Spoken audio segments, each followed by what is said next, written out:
রামায়ণের কথা হবে অথচ হনুমানজির কথা হবে না, এটা হতেই পারে না। তো হনুমানজির পঞ্চমুখী রূপের আপনাদের যে আমি গল্পটা আজকে শোনাই। সবার আগে বলি, রাবণের তো আমরা জানি দুটো ভাই ছিল, একটা কুম্ভকর্ণ, একটা বিভীষণ। কিন্তু ওই রাবণ বলে একটা ভাই ছিল যে শক্তিশালী ছিল, মায়াবী ছিল এবং পাতালে বাস করতো। রামায়ণের সময় সে ওপরে আসে এবং রাম আর লক্ষণকে মূর্ছিত করে পাতালে নিয়ে যায়।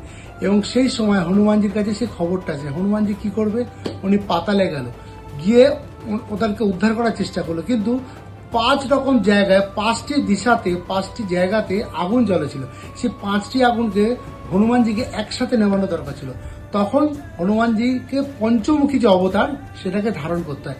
একটা ছিল নৃসিংহ, একটা হনুমানজির মুখ, একটা বরাহ, একটা গ্রীব মানে যে ঘোড়ার মুখ, আর হচ্ছে গরুড় যেটা হচ্ছে আমাদের বিষ্ণুজির বাহন।